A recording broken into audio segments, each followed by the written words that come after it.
Imagine करें कि आप एक बोट पर अपनी फैमिली के साथ नीले समुद्र में छुट्टियां गुजारने गए हैं। चारों तरफ दूर दूर तक पानी फैला हुआ है और सब कुछ नॉर्मल दिखाई देता हो, लेकिन तभी एक लम्हे में सब कुछ बदल जाए।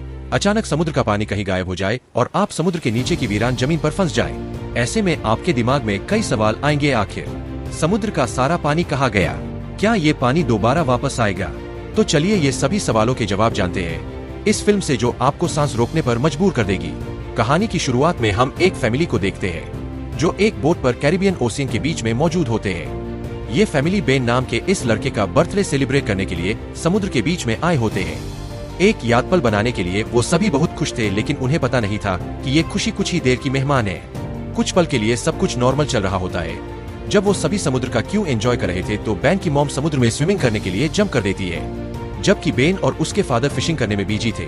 लेकिन तभी अचानक से बेन की मॉम जूलिया को समुद्र में ऐसा फील हुआ जैसे कोई बड़ी सी चीज उसके आसपास चक्कर लगा रही हो। जब वह यहाँ वहाँ देखती है तो उसे कुछ भी नहीं दिखाई देता, लेकिन तभी अचानक से कोई उसे समुद्र के नीचे खींच लेता है और साथ ही उनके बोट पर जो इक्विपमेंट्स है वह तेजी से यहाँ वहाँ डायरेक्शन चेंज करने लग जाते हैं, जैसे कुछ बड़ा हो रहा हो। बेन और टॉम इस बदलते हालात को अच्छी तरह समझ नहीं पाते क्योंकि वह फिशिंग करने में बिजी होते हैं। वही जूलिया देखती है कि वह अपने बोट से कुछ ही सेकंड्स में काफी दूर आ गई है और वह डूब रही है। वह खुद को बचाते हुए टॉम जोर जोर से आवाजें देने लगती है, लेकिन जूलिया बोट से काफी दूर होने की वजह से उस पर किसी का भी ध्यान नहीं जाता और यहाँ पर जूलिया को फील होता है कि समुद्र का पानी तेजी से पीछे की तरफ जा रहा है। जूलिया अपनी बेटी कैसी को आवाज देने लगती है, लेकिन कैसी हेडफोन लगाकर सनलाइट एंजॉय कर रही होती है। बेन, कैसी और टॉम को बिल्कुल भी नहीं पता होता कि जूलिया स्विमिंग करने समुद्र में उतरी है। जूलिया धीरे धीरे उनसे और दूर होती जा रही थी, लेकिन तभी खुशकिस्मती से टॉम को हल्की सी जूलिया की आवाज सुनाई देती है। वह जूलिया को देख लेता है और टॉम उसे बचाने के लिए फौरन पानी में जंप कर देता है। दूसरी तरफ बेन बोट का इंजन स्टार्ट करके उनके पास ले जाता है। लुकीली टॉम जूलिया को डूबने से बचा लेता है और दूर होती जा रही थी, लेकिन तभी खुशकिस्मती से टॉम को हल्की सी जूलिया की आवाज सुनाई देती है। वह जूलिया को देख लेता है और टॉम उसे बचाने के लिए फौरन पानी में जंप कर देता है। दूसरी तरफ बेन बोट का इंजन स्टार्ट करके उनके पास ले जाता है। लुकीली टॉम जूलिया को डूबने से बचा लेता है। जब वह बोट के करीब पहुंचते हैं तो उसके बाद बेन और कैसी उन दोनों को बोट के ऊपर खींच लेते हैं और इस तरह से जूलिया की जान बच पाती है। अब बोट पर टॉम अपनी बेटी कैसी पर गुस्सा करता है। वह कहता है कि तुम्हारा ध्यान कहाँ था? मैंने तुमसे कहा भी था कि जब तुम्हारी मॉम स्विमिंग करने समुद्र में उतरेगी तो तुम्हें उस पर नजर रखनी है। कैसी सॉरी करती है और कहती है कि मैंने हेडफोन पहन रखे थे। खैर, अब जूलिया सेफ थी। टॉम कहता है कि अब कोई भी बिना बताए स्विमिंग करने नहीं जाएगा और अगर कोई जाएगा भी तो पहले किसी ना किसी को इन्फॉर्म करेगा। वो सभी टॉम की बात पर एग्री हो जाते हैं और अब रात होने वाली होती है, इसीलिए वह सब बेन की बर्थडे सेलिब्रेट करने के लिए तैयारी करने लगते हैं। रात को बर्थडे सेलिब्रेट करने के बाद कैसी के बॉयफ्रेंड का वीडियो कॉल आ जाता है। कैसी उसे बताती है कि वो सभी बोट में काफी एंजॉय कर रहे हैं, लेकिन उसका बॉयफ्रेंड कैसी से कहता है कि तुम सभी को जल्दी से सरफेस पर आना चाहिए। यहाँ टीवी में बता रहे हैं कि कुछ बहुत ही बड़ा होने वाला है जो पूरी दुनिया के लिए बहुत ही अनयूजुअल होगा। ये सुनते ही कैसी नोटिस करती है कि उसके बॉयफ्रेंड के पीछे शहर में बहुत बड़ा तूफान आ रहा है। वह ये देखकर थोड़ी परेशान हो जाती है क्योंकि उस समय ये लोग सेफ जगह पर तो बिल्कुल भी नहीं थे। वह उससे और भी बातें करने लगती है कि तभी अचानक इन दोनों का कनेक्शन कट जाता है। ये बात वो जाकर अपनी मॉम डर को बताती है, जिसके बाद ये लोग अपनी बोट की सेफ्टी चेक करने लगते हैं। जो चेक करते हुए ये लोग नोटिस करते हैं कि उनके बोट के आसपास बहुत सारी व्हेल और शार्क फिश मंडरा रही है, जबकि इस एरिया में व्हेल्स या फिर शार्क मछली बिल्कुल भी नहीं पाई जाती है। ओशन एक्सप्लोरर था, इसीलिए वह जानता था कि यह शार्क ऐसा किसी बड़े भयानक तूफान के आने से पहले ही करती है। आने वाले भयानक तूफान का अंदाजा तो हो ही चुका था, लेकिन उससे पहले उन्हें शार्क से निपटना था, उससे पहले कि वह कुछ कर पाते। तभी इस दौरान उनकी बोट को एक जोरदार झटका लगता है। वो सभी बहुत घबरा जाते हैं। टॉम समझ जाता है कि बोट के निचले हिस्से के साथ कोई बड़ा क्रिएचर टकरा गया है, जिसे चेक करने के लिए टॉम नीचे पानी में जाता है। वहां देखता है कि बोट के नीचे बहुत बड़ा डेंट आ चुका है, जो कि जरूर किसी बड़ी शार्क ने दिया था। ये चेक करने के बाद जब टॉम वापस ऊपर आता है तो उसके कंधे पर बहुत ही गैस आता है। मेरा चोट आया होता है। ये देखकर जूली उसके जख्मों पर स्टिचेस लगाती है। यहाँ पर टॉम अपनी फैमिली को बताता है कि शार्क के दिए इस डेंट की वजह से इंजन खराब हो गया है। अब हम बोट को आगे नहीं ले जा पाएंगे। वो सभी समुद्र के बीचों बीच फंस चुके हैं और अब उनके पास सिर्फ यही ऑप्शन रह गया था कि ये किसी को मदद के लिए बुलाया, लेकिन किसी जब बाहर मदद के लिए कॉल करने के लिए आई तो सिग्नल भी नहीं थे। उनकी बोट का कम्युनिकेशन कोई भी सिग्नल पकड़ नहीं रहा था। वह सभी बहुत परेशान थे कि अचानक से ये सब कुछ बंद क्यों पड़ गई। अब इस मुश्किल वक्त में टॉम अपने खाने पीने का सामान चेक करता है। उनके पास सिर्फ 4 दिन तक का खाना था और कुछ भी नहीं, लेकिन जिंदा रहने की एक छोटी सी उम्मीद उन्हें इस बात की थी कि यह लोग एक शिपिंग रूट पर थे और यहाँ से कोई न कोई शिप इन्हें गुजरते हुए देख लेगा, जिसके बाद वह इसे बचा लेंगे। अब उनकी इन्हीं बातों के दौरान उन्हें बाहर से एक जोरदार आवाज सुनाई देती है। जब उन्होंने बाहर जाकर देखा तो एक बड़ा सा मेटेरॉयड इन्हीं की तरफ आ रहा था। वह उनकी शिप से टकरा सकता था और उससे बचने के लिए टॉम जल्दी से अपनी बोट का इंजन स्टार्ट करता है, लेकिन वह जानता था कि अगर उसने ऐसा किया तो उसकी बोट बर्बाद हो जाएगी और ऐसा ही होता है। उनकी बोट का इंजन पूरी तरह से डैमेज हो गया, लेकिन उनके पास कोई दूसरा ऑप्शन था ही नहीं। अगर वह इंजन स्टार्ट करके बोट को आगे नहीं ले जाता तो वह सीधा इनसे टकरा जाता। टॉम देखता है क्योंकि आसमान में से गिरने वाली ये ऑब्जेक्ट्स असल में स्टीलाइट थी, इसीलिए अचानक रेडियो और टेलीफोन के सिग्नल्स ने काम करना छोड़ दिया है। वह सभी इस हादसे से पूरी तरह से संभल नहीं पाए थे कि तभी एक दूसरा मेटेओरॉइड भी उनकी तरफ बढ़ने लगा। अब अपने आप को बचाने के लिए ये लोग कुछ और कर नहीं सकते थे, इसीलिए ये बोट के निचले हिस्से में जाकर लाइफ जैकेट पहन लेते हैं ताकि अगर बोट पलट भी जाए तो वो सभी पानी में डूबे नहीं। जब वह बोट के अंदर होते हैं तो बोट बहुत ही तेजी से झटके खाने लगती है। वह सभी समझ जाते हैं कि अभी ये लोग बच नहीं पाएंगे। तभी अचानक इन लोगों को एक जोरदार आवाज सुनाई दी और ये सभी बेहोश हो जाते हैं। जब इन्हें होश आया तो ये लोग पाते हैं कि ये लोग जिंदा थे। हालांकि इन्हें छोटे जरूर आई थी, मगर हैरानी की बात ये थी कि अब उनकी बोट के अंदर कई छोटी बड़ी सुराखें हो चुकी थी, लेकिन उससे पानी अंदर नहीं आ रहा था। अब जब ये पूरी फैमिली अपने बोट से बाहर आकर देखती है तो यह नजारा देखकर वह सभी हैरान रह जाते हैं। वह देखते हैं कि उनकी बोट के नीचे पानी ही नहीं, उनकी बोट के आसपास जमीन पर मछलियां पड़ी थी और उनकी बोट एक वीरान पहाड़ी इलाके में थी, जैसे यह लोग किसी दूसरी दुनिया में आ गए हो। यह जगह पूरी तरह से बदल चुकी थी। जहाँ कल रात तक पानी था वह जगह अब ऊंचे ऊंचे पहाड़ों और गड्ढों की तरह दिख रही थी। वह सभी जल्दी यह बात रियलाइज कर लेते हैं कि वह किसी डेजर्ट में नहीं बल्कि वह अभी भी समुद्र के बीचों बीच है। बस समुद्र का सारा पानी यहाँ से किसी दूसरी जगह शिफ्ट हो गया है। अब टॉम जल्दी से अपना कंपास निकालता है और डायरेक्शन देखने लगता है और वह समझ जाता है कि यह जरूर धरती के साथ कुछ गड़बड़ हुई है। धरती के पोल चेंज हो गए हैं। नॉर्थ पोल की जगह साउथ पोल आ गया था, जो कि साउथ पोल की जगह नॉर्थ चला गया था, और इसीलिए जहां पर पहले जमीन पर लोग बसते थे समुद्र का सारा पानी वहां पर चला गया है और अब समुद्र की जगह जमीन बन चुकी थी। इस चीज का पता लगने के बाद सब लोग हैरान रह गए। एक और भयानक बात टॉम ने उन्हें यह बताई कि इस सब के बीच जो इंसान जिंदा जमीन पर थे वह सभी मारे गए होंगे। किसी को ये बात बहुत ज्यादा तकलीफ देती है। वो अपने आप को कैबिन में बंद कर लेती है क्योंकि उसे पता चल चुका था कि उसका बॉयफ्रेंड अब इस दुनिया में नहीं रहा।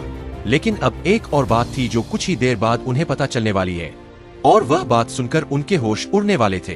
खैर, अब जूली यहाँ पर बचे हुए खाने को इकट्ठा करने लगती है और बहन अपने बर्थडे के सारे बैलून हवा में उड़ाता है ताकि अगर कोई जिंदा हो तो वो उनके पास आ जाए और वो सब मिलकर इस सिचुएशन का सामना करें। उसके बाद टॉम रेडियो के जरिए किसी से कांटेक्ट करने की कोशिश करता है। उम्मीद तो उसे ये थी कि सामने से कोई रिस्पांस नहीं आएगा, लेकिन सरप्राइजिंगली उसे रिस्पांस मिलता है। ये रिस्पांस उसे कैप्टन ने दिया था जिसका नाम नाटो है, और वो भी समुद्र के शिफ्ट होने की कहानी जानता था क्योंकि वह भी टॉम की फैमिली की तरह अपनी सबमरीन में था। टॉम कैप्टन से पूछता है कि अब इस सिचुएशन में हमें क्या करना चाहिए। यहाँ कैप्टन इन सभी को वो बात बताता है जिससे उनके पैरों तले जमीन खिसक जाती है। कैप्टन टॉम को बताते हैं कि अर्थ के जो पोल चेंज हुए हैं वे लगभग 1 हफ्ते में फिर से अपनी जगह वापस आ जाएंगे, यानी 1 हफ्ते बाद समुद्र वापस अपनी जगह पर आएगा और उस समय उसकी लहरें बहुत खतरनाक होंगी।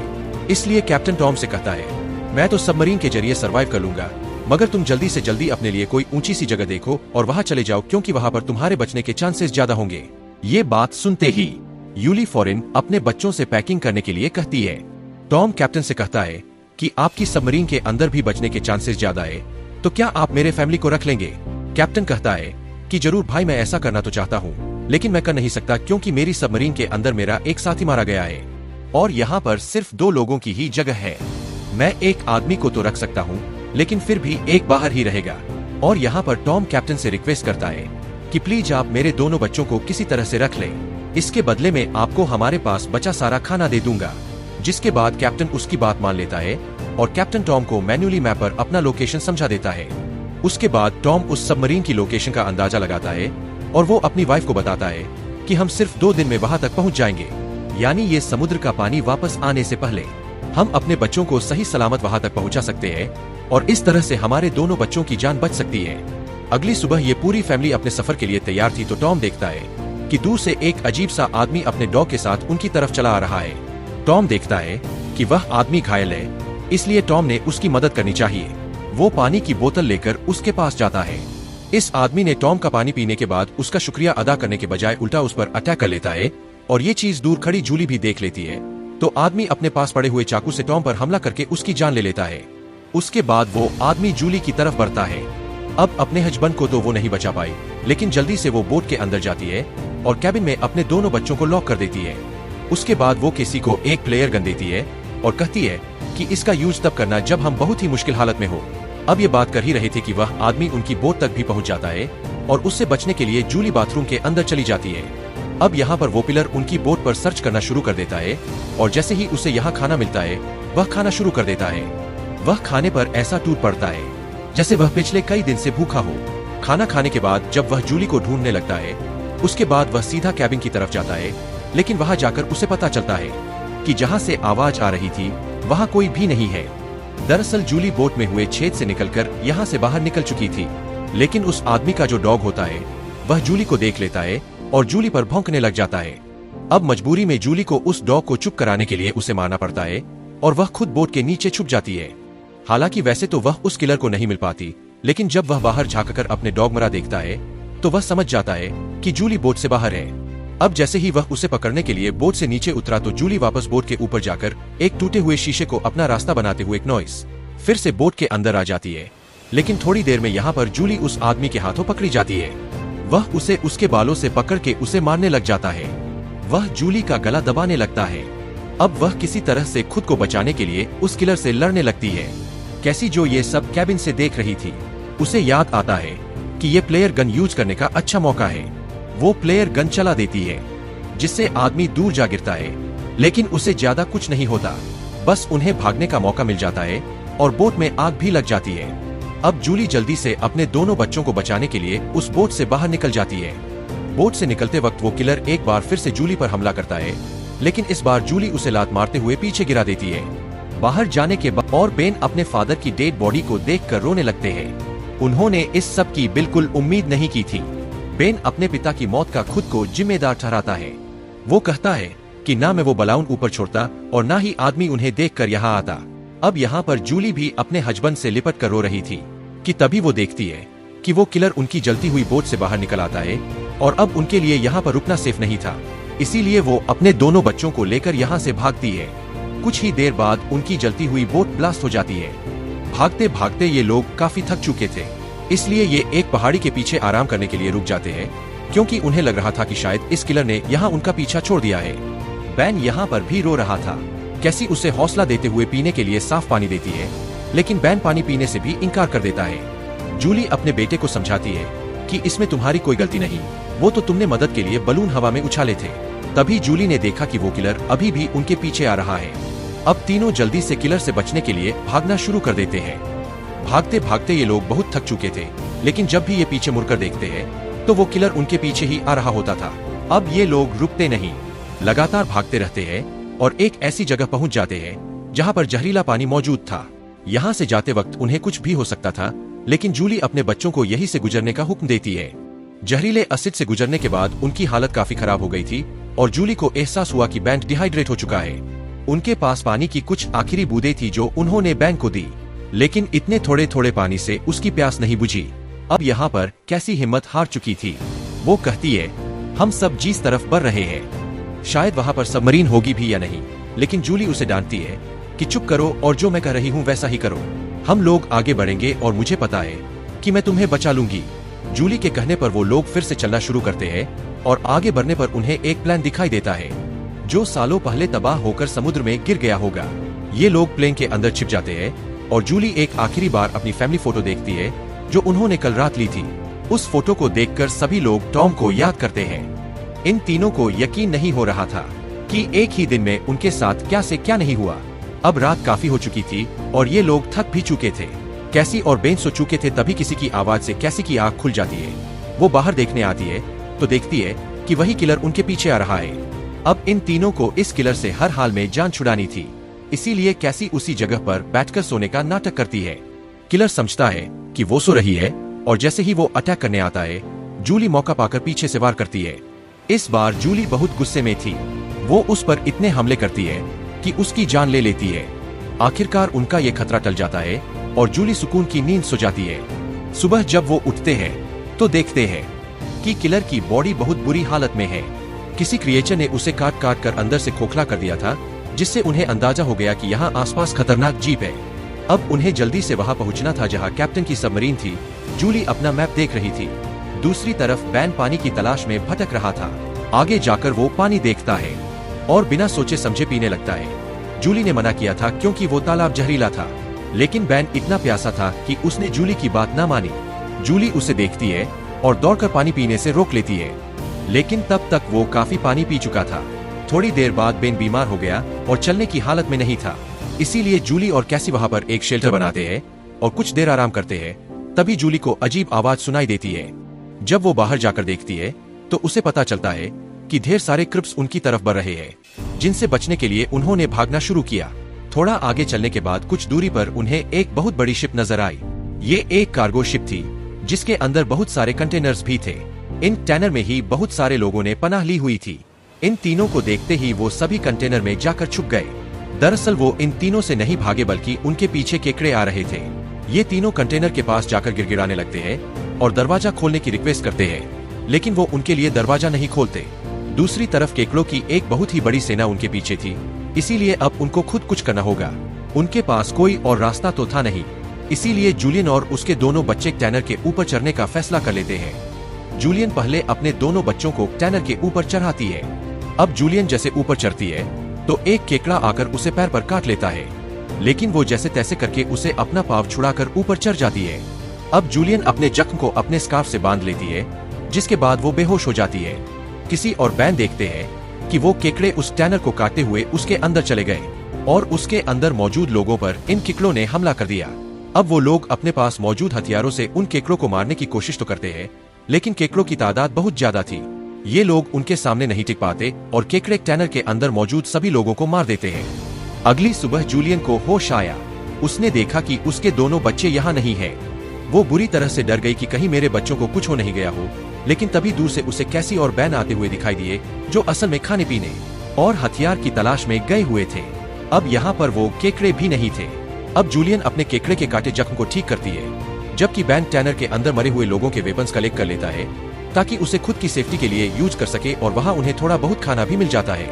खैर, इसके बाद जूलियन कैप्टन से कांटेक्ट करती है, जिस पर वो बताता है कि मेरे ऊपर भी इसी क्रिएचर्स ने अटैक कर दिया है और अब मैं बहुत ज्यादा जख्मी हूँ, मैं तुम्हारी मदद नहीं कर सकता। और साथ ही वो जूलियन को ये भी बताता है कि अब समंदर का पानी बहुत जल्द वापस फिर से अपनी जगह पर आने वाला है, इसीलिए तो ये सी क्रिएचर फिर से यहाँ वापस आ गए हैं। जूलियन रोने लग जाती है क्योंकि इन लोगों को ये भी नहीं पता था कि सबमरीन तक जाने के लिए उन्हें कौन सी डायरेक्शन में जाना है, क्योंकि सारी रात भाग दौड़ में उनका मैप भी कहीं गिर गया था। इसलिए कैप्टन उनकी आसानी के लिए अपनी फ्लेयर गन से हवा में फायर करता है और बैन उसे देख लेता है, मगर वो जगह उनसे बहुत दूर थी।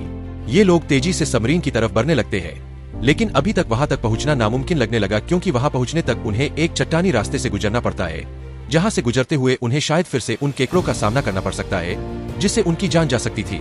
अब किसी को भी अपनी माँ पर तरहाने लगता है कि उनकी माँ का क्या होगा। कैप्टन तो हम तीनों में से मुझे और मेरे भाई को सबमरीन में रख लेगा, लेकिन जूलियन का क्या होगा, क्योंकि अब कुछ ही देर में पानी आने वाला है। जूलियन कैसी से कहती है कि तुम्हें यह सब सोचने की जरूरत नहीं, जब हम सबमरीन तक पहुंच जाएंगे तो वहां डिसाइड करेंगे कि हमें क्या करना है, और कहती है कि चलो आगे बढ़ो। वहां से आगे बढ़ते हुए उनकी किस्मत उन्हें एक बार फिर से धोखा देती है। वहां पर लैंडस्लाइड होने लगती है, जहां जूलियन जो सबसे पीछे थी उसके आगे आकर एक बड़ा सा पत्थर गिर गया और वो वहीं पर फंस जाती है। अब कैसी अपनी माँ के बिना आगे नहीं बढ़ना चाहती थी, लेकिन वो उसे कसम देती है कि तुम हर हाल में हो, खुद को और अपने भाई को बचाओगी। अब इसीलिए किसी अपने भाई को लेकर आगे बढ़ने लगती है। जब वो लोग सबमरीन तक पहुंचते हैं तो उन्हें वहां पर कोई भी नहीं मिलता। ये दोनों जोर जोर से सबमरीन का दरवाजा खटखटाने लगते हैं, लेकिन तभी पीछे से कैप्टन आता है, जो बुरी तरह से जख्मी था। कैप्टन ने बताया कि देखो, सबमरीन में 3 लोग बैठ सकते हैं और मेरे बचने के चांस बहुत कम है, इसीलिए अगर मैं सबमरीन में बैठकर पानी से बचते हुए ऊपर सरफेस तक पहुंच भी जाता हूं, तब भी मैं नहीं बच पाऊंगा। ये बात सुनकर कैसी जल्दी से वापस पीछे मुड़ गई और तेजी से जूलियन की तरफ आने लगी। वहां फिर से उन केकड़ों का सैलाब आने लगता है, जहां पर जूलियन अपनी गन से उन सबको शूट करने लगती है, लेकिन कुछ ही देर में उसकी बुलेट्स खत्म हो जाती है। अब इससे पहले कोई क्रिएचर आकर उस पर हमला करता है, किसी ऊपर से उसे हाथ देती है और आखिर उसकी मदद से जूली यहाँ से बाहर निकलने में कामयाब हो जाती है और ये लोग जल्दी से भागते हुए सबमरीन तक आ जाते हैं। अब यह लोग बिना ज्यादा वक्त गवाए सबमरीन के अंदर बैठ जाते हैं और वो भयानक केकड़े भी उनके पीछे आ जाते हैं। लेकिन तभी एक बहुत ही बड़ी भयानक समुद्री लहर उन्हें अपनी तरफ आती हुई दिखाई देती है, जो कई 100 मीटर ऊंची थी। दिखने में बहुत ही खतरनाक लग रही थी। वह तेजी से जोरदार तरीके से उनके सबमरीन से आकर टकराती है, जिससे यह लोग बेहोश हो जाते हैं। जूली को जब होश आया तो हैरानी की बात थी कि उनकी सबमरीन पानी में नहीं थी, बल्कि समुद्र की वह बड़ी लहर उनकी सबमरीन को बहाकर एक शहर में ले आई थी, जो कि पूरी तरह से तबाह हो चुका था, जिसे देखकर साफ समझ आ रहा था कि जमीन से अब इंसानों का सफाया हो चुका है। और बस यही सीन दिखाते हुए ये फिल्म खत्म हो जाती है। अगर वीडियो आपको अच्छी लगी हो तो हमारे चैनल को सब्सक्राइब और वीडियो को लाइक जरूर कीजिएगा। मिलते हैं अगले वीडियो में।